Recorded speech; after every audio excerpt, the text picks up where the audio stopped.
Hey guys, welcome to a special edition of the HVAC ADHD podcast. I'm your host, Jeremy Begley, and today I'm joined by Bethany Sowinski and Nate Natale from the Building Performance Association. We're talking conference history, industry evolution, and how this thing started way back in 1986, and why BPA's event has become one of the real educational heavy hitters in the building performance world.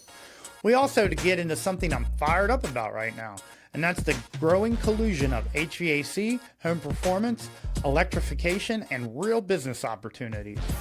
In plain English, the walls between these industries are falling down, and that's a very good thing.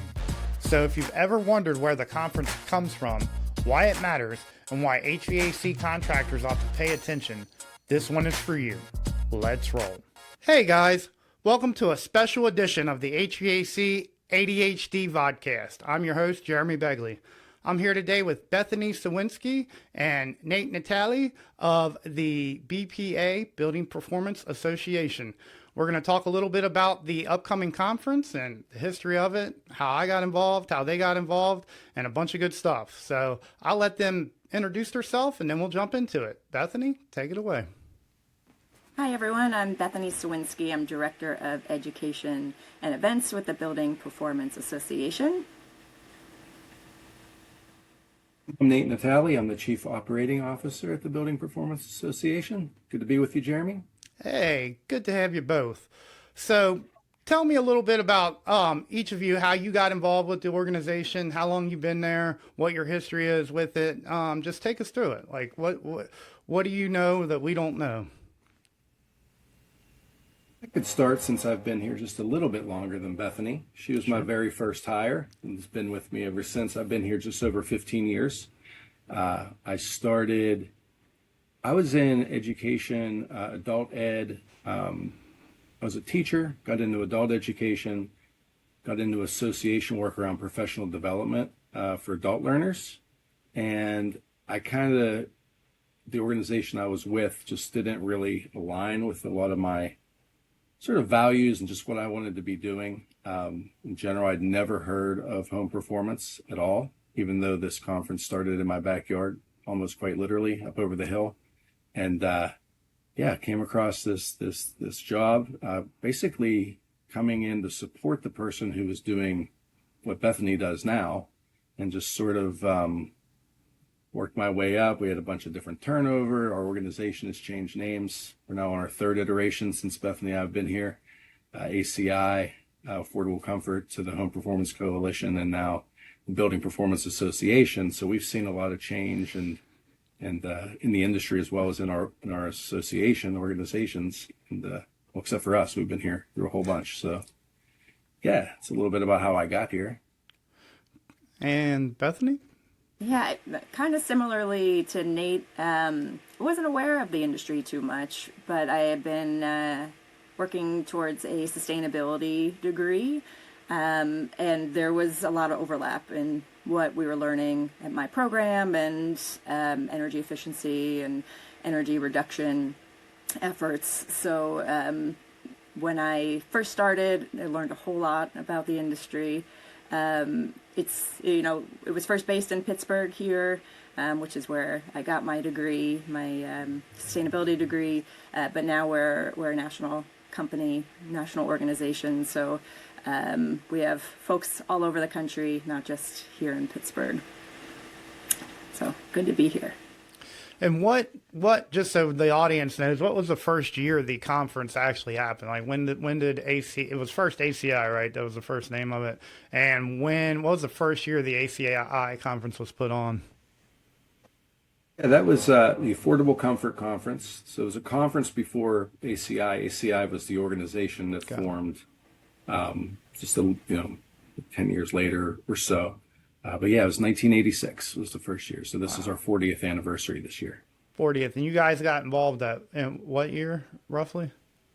2011 was my first one, and I believe, Bethany, 2012 was yours.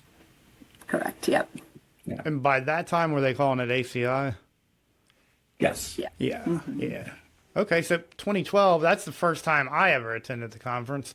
Was Baltimore, correct?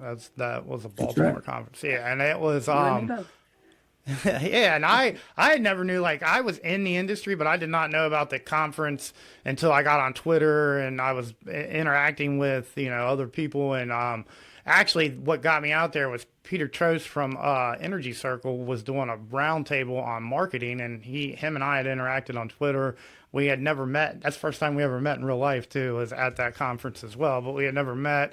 And he's like, hey, I had a website up. We had Cincinnati Energy Solutions was our company at the time.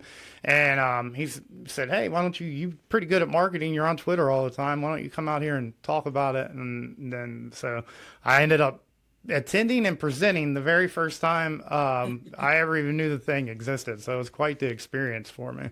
Throwing you into it. Threw me into fire. Yep, exactly. But it was a cool fire to be in. Like, I met, like, when you first go to these things, this is one of the cool pieces of it, I think, for anybody, is like some people are like a little bit celebrities, in the industry. They're bigger names. You see them, you interact with them all the time. And then you can go to these type of events, and not only is there great knowledge base, because I've always said this conference, like, I compare them, I won't like throw out names, but there's other industry conferences that I've been to, and some of them are what I call full of fluff a lot more, because a lot of times sponsors can pay to do sessions and stuff like that. But from my experience at this conference, it's always been highly educational. I never went into a session that I didn't leave with something valuable. And I also never went into a conference or a session and came out of it like, man, I can't believe they let that guy up there, which has happened at some of the other conferences where people pay to get up there and just talk about a product the entire time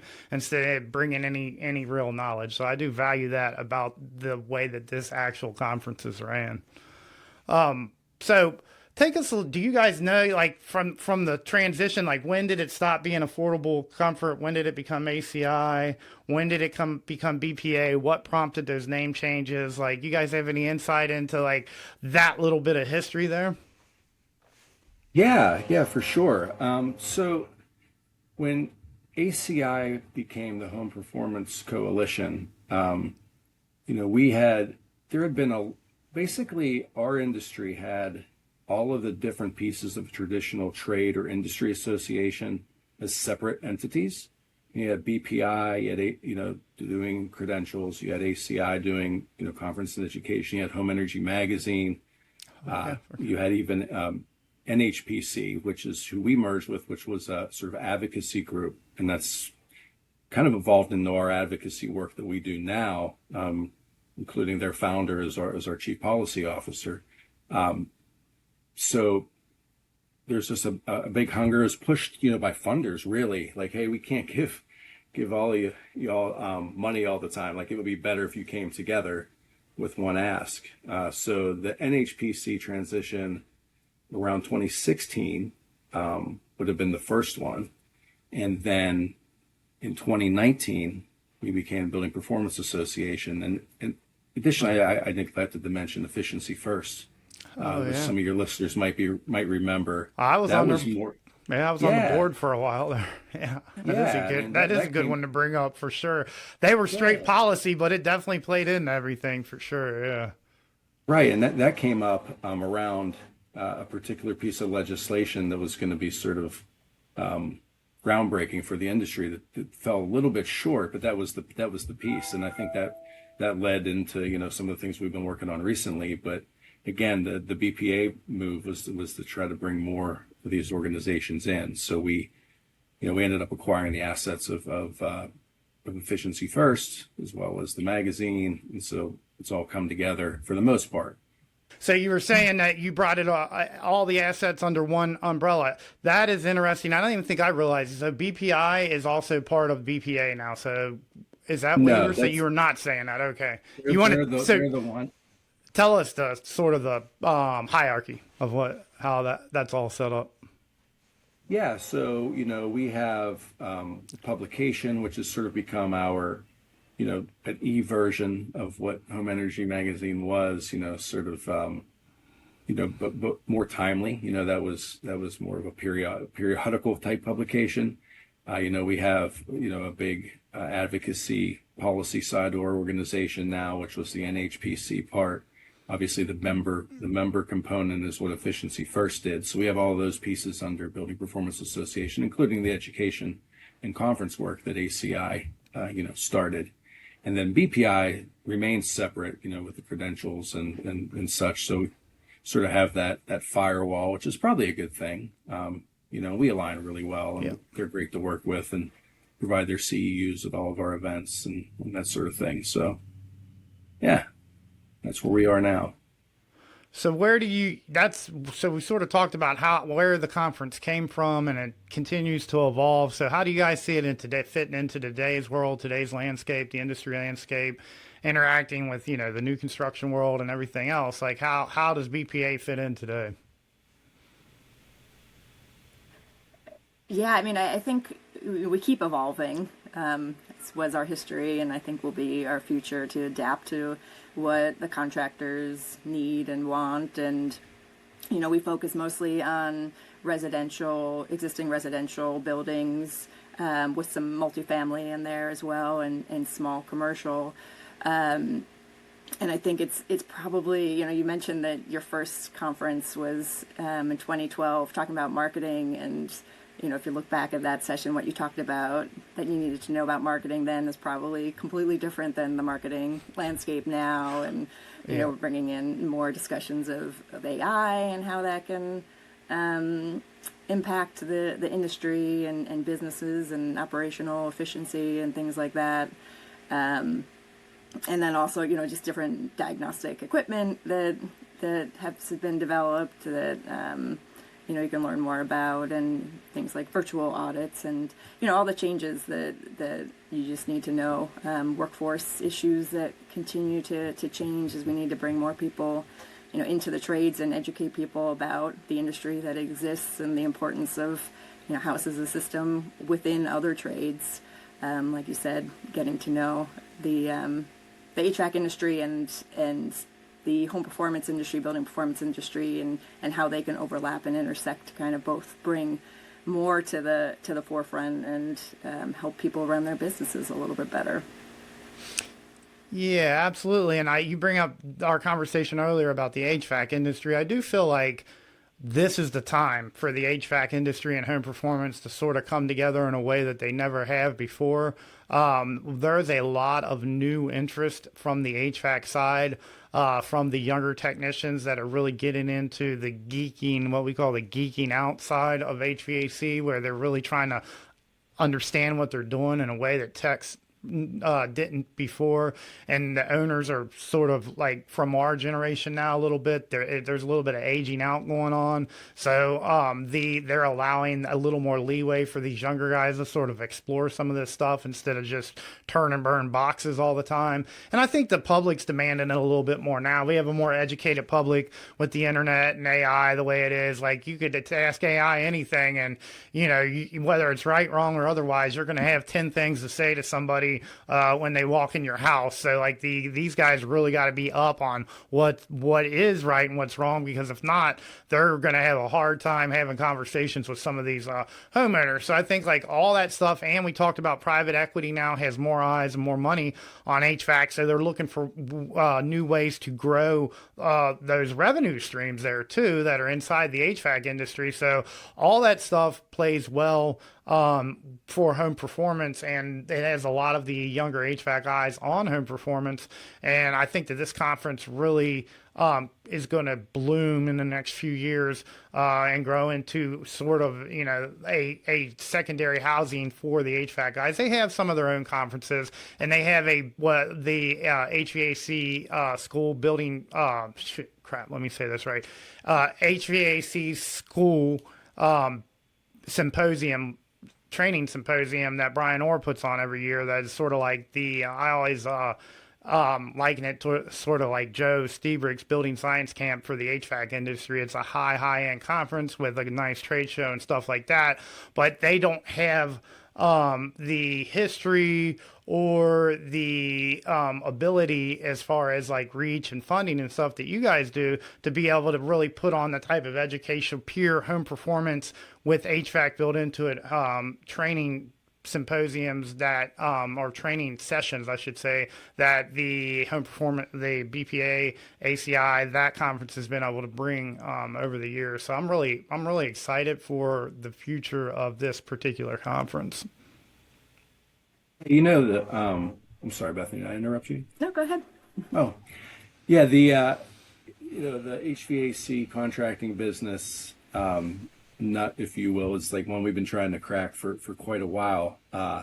Just knowing the opportunity that's there, for home performance, for, building science principles being incorporated into that work, trying to get the word out that we could be a professional home for those folks who are looking to maybe take it to the next level and, get out of the box swapping or however you want to put it.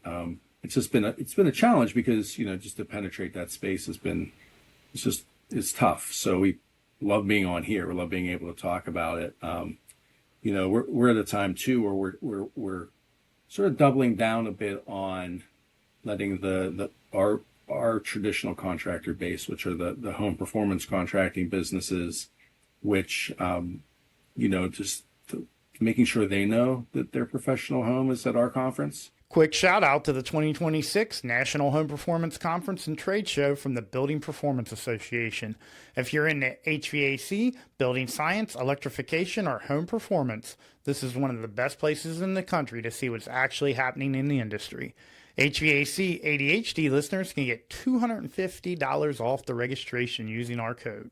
Go to nhpc26.org/HVAC-ADHD and use the code NHPC-HVADVOD when you register. We have this delicate balance. We have a huge amount of weatherization agency folks who attend. Building science is building science, but at the same time, I think the contractors looking for just more support on their business development and that sort of thing, and they're just looking for more of that from us. And so we're working on some things that we hope will also translate to HVAC companies, being like, hey, they have all this good technical information, but they're also supporting businesses. So hopefully, we make some progress there. Yeah, I think you make a good point about the business model, and I think that right now there's probably a few different business models out there in the HVAC space that incorporate home performance that have not been there previously. There are some very boutique contractors that not only are very proficient and high end on the HVAC side as far as just using technology to the fullest advantage and understanding inverters and stuff like that. But then they're also turning themselves into little home performance gurus who understand the home side of it too. And that's like a boutique offering that's out there.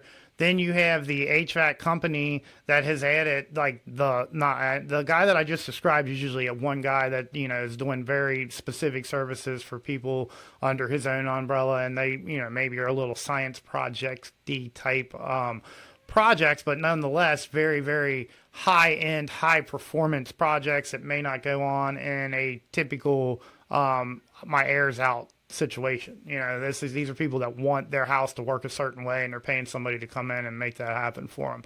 And there's usually that business model is like, hey, I'm this guy that can do this type of service and only this type of service for you, and that's what I specialize in. Then there is the HVAC companies that have trucks on the road, and they're doing typical HVAC service, and they're doing full replacement, and they're doing new construction, but they also want to be able to serve the clients that want to be served a little bit better and have some guys in their shop that do have a full understanding of home performance and allow those particular guys to use it, even though that's not the focus of their business. And then there's the other guys who they're a big shop, and they're what we called it back in the day, home performance contractors. They are that model where it's HVAC centric, but home performance contracting is the way they do business. So there's a wide range out there, and it's probably even some other steps in between that I have not, I didn't touch on. But in my mind, those are the three different operators right now, and I don't think we had as much of that in the home performance space back when I was actively involved running a home performance company. It was sort of like there was friction in the industry. The HVAC guys are on this side, home performance was on this side. These ideas could not intermingle with these ideas. And if you were doing something that was even had the word home performance in it, a lot of the guys ran the other way. And then, the Obama era sort of killed some of that because there was so much money getting dumped into home performance that a lot of the HVAC guys had no choice but to participate. So then that opened it up to the HVAC industry on that side of things a little more. And I think some of that has trickled down also into where we are now. So I say all that to say I think we're in a good space for home performance and HVAC to have a natural marriage with technology and private equity money and everything that is driving it toward those two industries towards each other. And it's the science behind it. The house has always been the house. It's a whole house, and all the stuff interacts. So as soon as guys have aha moments out in the field, they're never going to be able to unknow that stuff, So like, as long as they keep learning, they're going to understand either by accident or on purpose what is actually going on in a home. So, yeah, I got on a soapbox there, but yeah, I'm passionate about the HVAC. I'm excited. Let me say this. I'm excited about where the HVAC world is and the home performance world is right now, because it's something we've worked myself and several other people in the industry have really worked hard to sort of bring that together. And it's just really nice to see it actually happening now, like on a scale that I didn't really ever think would be possible.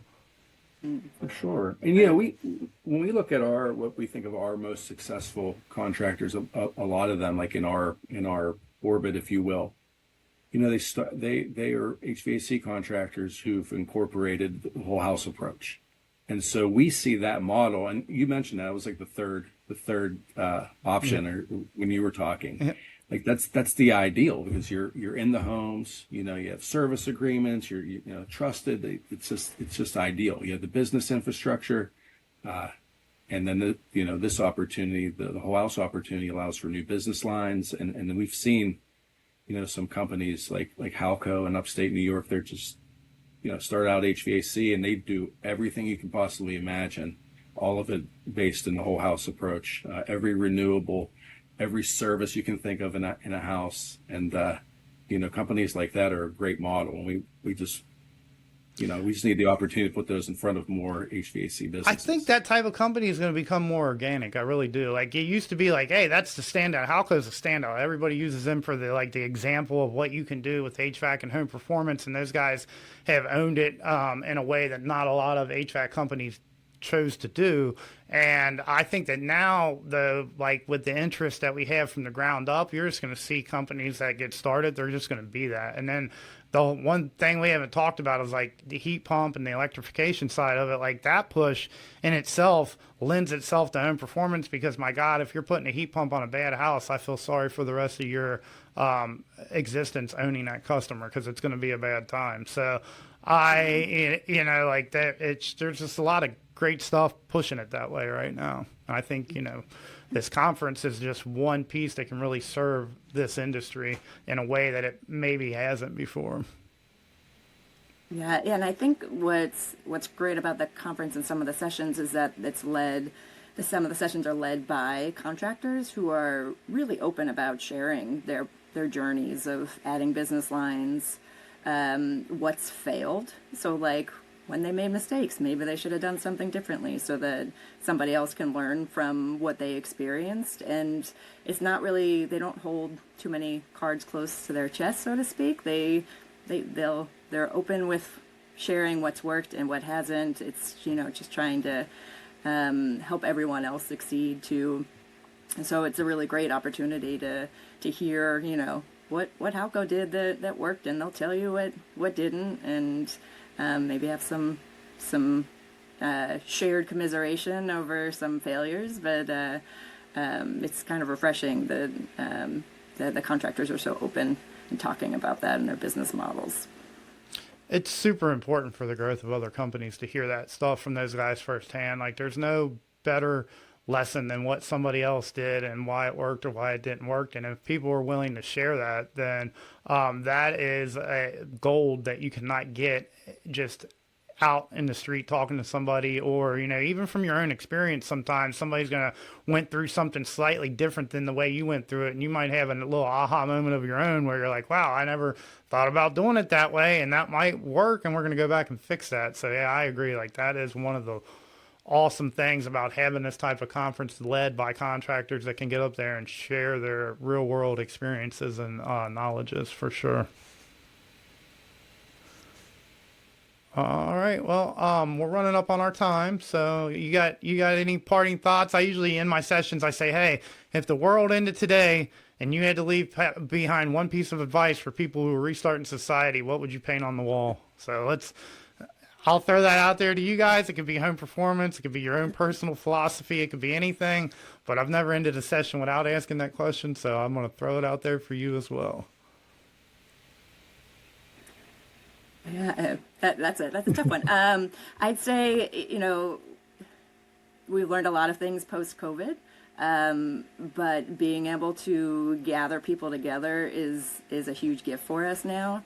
And, you know, I think conferences are a great way to do that. And obviously education is really important to moving yourself forward as a human being. But also, you know, home performance wise, HVAC wise, as a company. So to take those opportunities to convene and network and hang out with your friends, meet new people, and learn from their experiences. And you know, I don't think we can take that for granted after COVID. So we're happy to be able to gather everyone again. 1000% agree. Super powerful. Thank you. Heck of an answer, Bethany. Yeah, I mean, that's, you know, the part about getting together, you know, I riff on that a second. You know, when COVID happened and we had two virtual conferences and we had to stand the first one so quickly, and it was just so chaotic, and it worked. I mean, thank goodness it worked. We're still here because, you know, it wasn't a guarantee in those days. And you know, there was coming out of there was such a emphasis on the virtual option, having, you know, there has to be a component every time people get together. And, you know, we thought that at first too.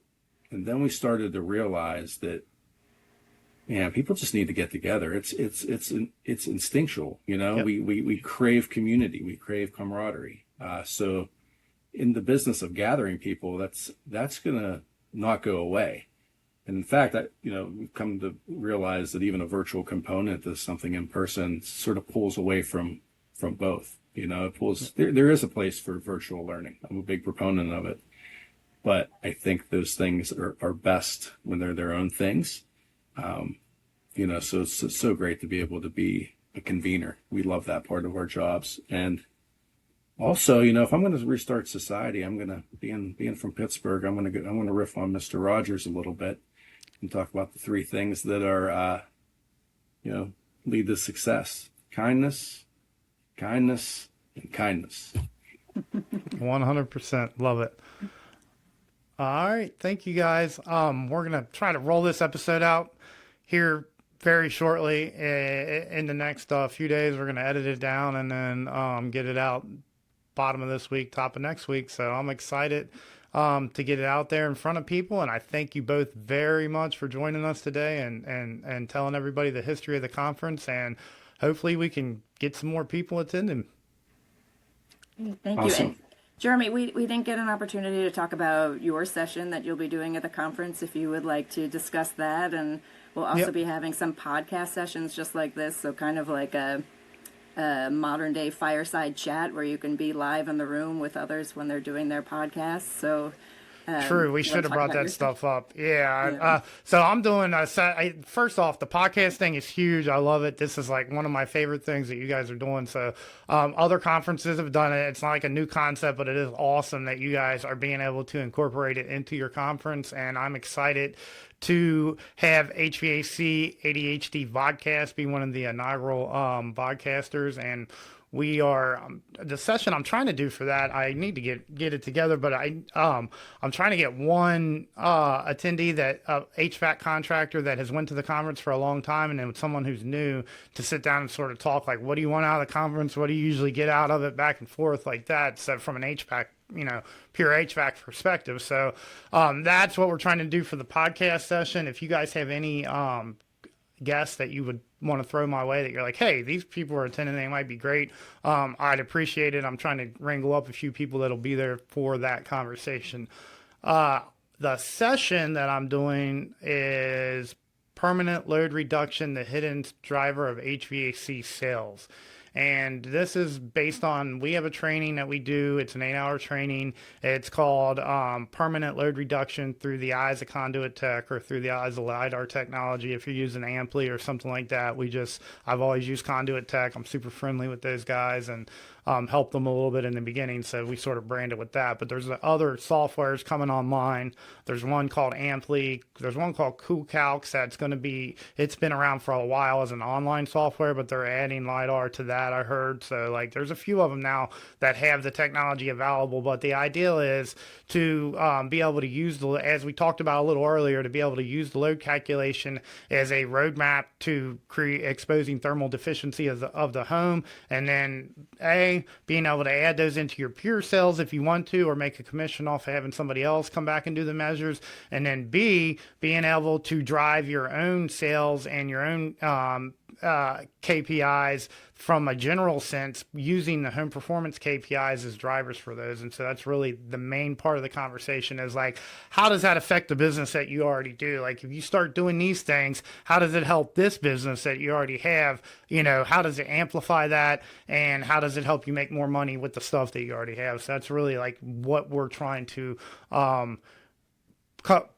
what we're trying to get across to people, as well as the fact that we're in a world where it doesn't take too much to add this stuff on. Like, now's the time to start adding it into your business workflows, because it does not add that much, and the value add for your company is tremendous. So that's sort of the gist of what we are going to be talking about there. Yeah, we're excited for it, and hopefully your listeners will come out and hear you in person in Columbus in April. I'm hoping so too. We're going to keep talking to them about it, and hopefully we get some of them. I think Katie was saying a couple of people have used the code already. So we will flash the discount code up on the screen here for you guys, and it'll be in the show notes, and it already is in the notes of other videos that we've made to promote it. So, or if you know me, inbox me, I'll give you the code. Either way, you can get it from me, and you can get a healthy, the biggest discount out there they're allowing us to offer through this podcast. So definitely take advantage of it. And that's the whole idea around that rate. And I was talking earlier about making an effort, doubling down to contractors to say, come check us out. That's what this is all about. And certainly the HVAC contractors in your audience are the ones, Absolutely. We believe they're gonna be the ones that help scale this thing. So I believe it too. I 100% believe it. All right, so really, I'll see you guys later this time. Bethany, thank you very much for bringing that. It was super important to get that in. I'm so glad you brought that up. Thank you. Great conversation. If that random Mr. Rogers thing doesn't fit, feel free to cut that out. No, it'll fit. We'll fit it. I was thinking about society and starting society over, and I'm like, man, we gotta be with.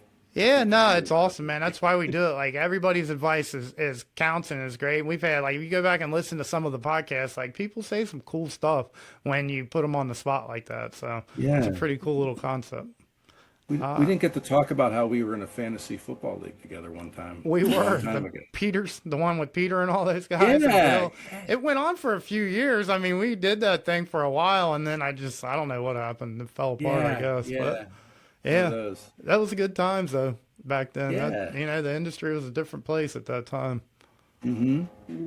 For That sure. was like my second time ever playing fantasy football, I believe. So I'm trying to put together a Twitter roundtable of all the people that started in home performance that were on Twitter. So I'm trying to do a session with like me, Peter, Allison, Carl Seville, and a few other people that were like around in the Twitter days, because that's where we all met at. And that's where really I started like learning home performance. There was like Twitter groups and about specific topics and building performance and stuff like that. And then it's sort of like migrated to LinkedIn, and that whole community was in the BPI ResNet group that Dave Butler ran, and now it's just out in LinkedIn, so yeah. Yeah, we actually brought that group in. We had a Home Performance Forum. I was on there for a while, just never really took off like the didn't. LinkedIn group did. Like there was It not the didn't. same interact. I mean, there are some, even to this day, I think there's some people on there talking, home performance or whatever, but like it just never turned in. Like I think that community mostly lives on LinkedIn now, to be honest with you. Like that's where everybody's interacting these days, just out in the public space of LinkedIn. Yeah, it was one of those things, just trying to pull these forms together, but they were just the organic nature of where they were at first were just better, Yeah, it just is where people go. Like that is what it's all about. Like if you build it, they will come. Yeah, to a certain extent. If they were going to go there already, yeah, they're going to come. But like if they're not headed that direction, you might have an empty building. I don't, Mm-hmm. So correct. All right. Yeah. Well, I'll let you guys go. We'll talk soon. Thank you very much. Yeah, we'll see you in your home state of Ohio. Indeed, that is another exciting thing I should have brought up. Is hey, it's in Ohio, and that's one thing that I'm super excited. I was telling Katie like it's never been that close to Cincinnati before. Too bad I don't live there anymore because I'm in Knoxville now. So, but okay. For the past 5 years, I've been in Knoxville, Tennessee. Yeah. Oh, nice. But yeah, I'm going to be headed to Cincinnati from Columbus because my daughter has a soccer tournament there. So I was going to mention maybe. But you're in Knoxville, Vegas. Yep, Knox Vegas. Well, that's Nash Vegas, buddy. Nashville's is I used the to have new. a shirt. I used to have a Knox Vegas shirt that I got at a UT Georgia game back in the day. Oh, yeah, that makes sense. Yeah, that's so they like might have Knox called it- Vegas. Yeah.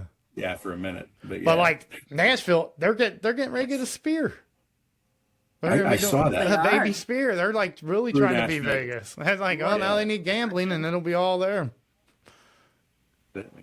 Yeah. Basically. Yeah, they're on their way. More cranes, more construction cranes. Exactly. State bird to Tennessee. Yeah. All right, guys, take it easy.